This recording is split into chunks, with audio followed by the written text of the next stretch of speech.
खबर जनपद मऊ से, जहां कोरोना वायरस कोविड-19 को देखते हुए देश में लॉकडाउन 5 लागू किया गया है, जिस पर हमारे संवाददाता दीपक सिंह सचिव द्वारा पूर्व जिलाध्यक्ष जिला कांग्रेस कमेटी मऊ के अवनीश कुमार सिंह से बात की और जानने का प्रयास किया कि लॉकडाउन 5 तक ही रहेगा या आगे बढ़ेगा।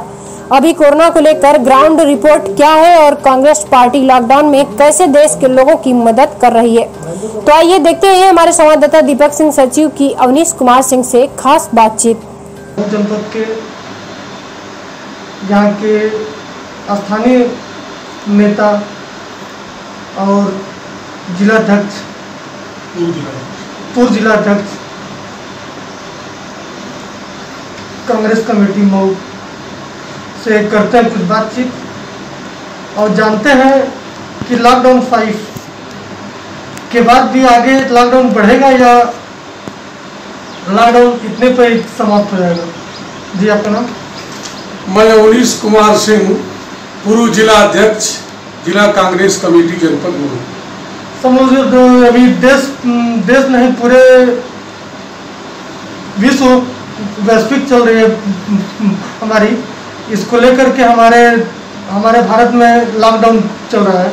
इस समय लॉकडाउन 5 लग गया आज से, मतलब इसके बारे में आपका क्या है कहना? ऐसा है कि लॉकडाउन 5 तो लग गया है।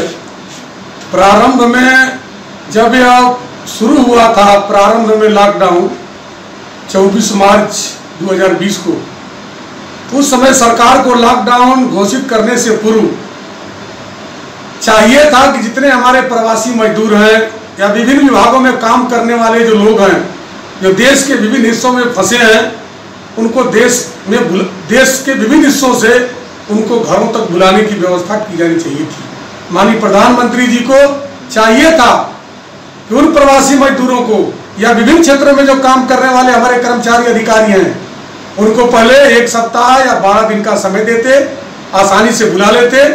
तो आज जो स्थिति हुई है लॉकडाउन की और देश में मरीजों की संख्या तेजी से बढ़ रही है, आज 5वां लॉकडाउन करने की जरूरत नहीं पड़ती और वो लोग आसानी से अपने घर आ जाते। इसलिए आ जाते उस समय कोरोना पॉजिटिव की मरीजों की संख्या सैकड़ों तक भी नहीं थी, मरने वालों की संख्या काफी कम थी और आज संख्या बढ़ती गई।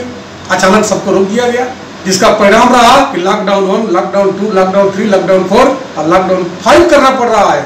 और उसके बाद भी समस्याओं का समाधान नहीं हो पा रहा है। तो मतलब हमको लगता है कि ये लॉकडाउन 5 में तो लगभग सारी चीजें तो कब ओपन हो चुकी हैं, खुल चुकी हैं। तो मतलब क्या इससे मतलब जो भी संक्रमित मरीज हैं क्या बढ़ेंगे कि इसी पे रुक जाएंगे? बिल्कुल संक्रमित मरीजों की संख्या बढ़ेगी। अभी तो एक शहरों तक सीमित था, अब विभिन्न क्षेत्रों से लोग, देश के विभिन्न बड़े बड़े शहरों से, दिल्ली से, बंबई से, गुजरात से, मद्रास से, कलकत्ता से या विभिन्न दर्जनों शहरों से अब जो ग्रामीण क्षेत्रों के तरफ रुख कर दिए हैं हमारे प्रवासी मजदूर, उसमें उन मजदूरों की सही जांच नहीं हो पा रही है, उन मजदूरों का सही देखभाल नहीं हो पा रही है, जिसके कारण प्रतिदिन जो हमारे कोरोना पॉजिटिव मरीज हैं उनकी संख्या बढ़ रही है। अभी कितनी मात्रा में बढ़ी है, सरकार सही जांच नहीं कर पा रही है। सब मतलब कि जो सर जो आपके अभी मुखिया थे प्रियंका गांधी जी द्वारा लगभग 1000 बसें बॉर्डर पे भेजी गई थी, मतलब उसको योगी सरकार द्वारा लौटा दिया गया, तो मतलब इस पर आपका वक्तव्य क्या है? ऐसा है कि हमारे पार्टी की राष्ट्रीय महासचिव बहन प्रियंका जी ने एक महत्वपूर्ण फैसला लिया था कि उत्तर प्रदेश के बाहर जितने लोग फंसे हैं, अपने घरों को आना चाहते हैं, उनके लिए सरकार अपने खर्च, कांग्रेस पार्टी अपने खर्च से 1000 बसों की व्यवस्था की थी। उसमें कुछ बसों के नंबर गलत थे या नहीं थे, सरकार जांच करती रह गई, अनुमति भी दे दी, लेकिन आज तक उन बसों की परमिशन नहीं दी गई। जब हम अपने खर्चों से उन लोगों को लाने को तैयार है, सरकार का सहयोग कर रहे हैं, तो इसमें सरकार को उन बसों की अनुमति देनी चाहिए थी। लेकिन सरकार ने सोचा, कांग्रेस भाजपा के नेताओं ने सोचा कि कांग्रेस की लोकप्रियता बढ़ रही है, उसकी लोकप्रियता को घटाने के लिए लोकप्रियता से घबराकर उन बसों की अनुमति को रोका गया और साथ ही साथ जो हमारे प्रवासी मजदूर हैं आज भी भटक रहे हैं, अपने गंतव्य स्थान पर नहीं पहुंच सके। सर, कि आपको लगता है कि लॉकडाउन 6 लगेगा कि लॉकडाउन 5 पर ये सब समाप्त हो जाएगा? देखिए, लॉकडाउन 6 भी लगेगा। हमारे प्रदेश अध्यक्ष माननीय अजय कुमार लल्लू जी सिर्फ इतना ही कह दिए कि बसों की अनुमति दी जाए, हम प्रवासियों को आसानी से लाएंगे। इसको अपराध मानकर उत्तर प्रदेश सरकार ने उनको हिरासत में लेकर जेल भेज दिया।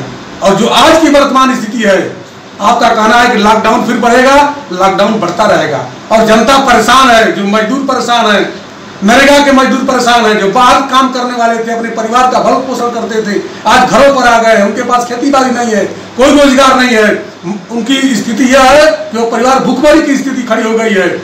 और इस तरह कर्मचारियों के भी जो महंगाई वेतन ये घटा रहे हैं, ये लोकतंत्र के खिलाफ है। और सरकार को जो है इस पर कड़ा से कड़ा फैसला लेके प्रवासी मजदूरों के खातों में, जो गांव में रहने वाले हैं उनके खातों में 10,000 रुपये 15,000 रुपये देना चाहिए और कम से कम 6-7 महीने तक 7,000 साढ़े 7,000 रुपया उनके खातों में भेजना चाहिए, जिससे कि इस लॉकडाउन में वो अपने परिवार का भरण पोषण कर सकें और देश की आर्थिक व्यवस्था चरमराने से रोका जा सके। सर, आप एक अंतिम सवाल है। सर, आप एक शिक्षक भी हैं, तो शिक्षक के नाते आपको क्या लगता है कि मतलब अभी शिक्षा बोले तो विद्यालय स्टार्ट नहीं है और आबकारी विभाग को खोला गया, तो आपको मतलब कि क्या लगता है कि मतलब देश में शिक्षा से जरूरी आबकारी है? देखिए, एक समस्या खड़ा हुई देश में कि लोग भूखे मर रहे हैं कि पीने से मर रहे हैं। जब सरकार ने शराब की दुकानों को खोला तो ऐसा लगा कि लोग भूखों से नहीं मर रहे हैं बल्कि पीने से मर रहे हैं। सरकार को क्या जरूरत थी? जब देश की रेलवे बंद है, हवाई सेवा बंद है, बसें बंद है, फैक्ट्रियां बंद है, कल कारखाने बंद है, सारे काम आपने रोक दिया, तो शराब की दुकानों को खोलने की जरूरत क्या थी? सरकार का एक गलत फैसला है। और जहां तक शिक्षक होने का सवाल है, इसके बारे में है, हम लोग ऑनलाइन शिक्षा सरकार के निर्देश से दिए हैं बच्चों को कि बच्चों का नुकसान न हो। इसी कोरोना वायरस के महामारी में लॉकडाउन में ही हम लोग जाकर अपने जान को जोखिम में डालकर बोर्ड की कॉपियों का मूल्यांकन किए हैं और सरकार का साथ दे रहा है। लेकिन सरकार का जो रवैया है वो कर्मचारी विरोधी, शिक्षक विरोधी, मजदूर विरोधी और राष्ट्र के उन कमजोर वर्ग के लोगों के खिलाफ खिलवाड़ किया जा रहा है, जो आने वाले समय में इतना आक्रोश बढ़ रहा है कि सरकार को जनता उसका जवाब देगी। ठीक सर। अगर खबर अच्छी लगी हो तो खबर को लाइक करें तथा चैनल को सब्सक्राइब कर बेल आइकन जरूर दबाएं और शेयर करना न भूलें।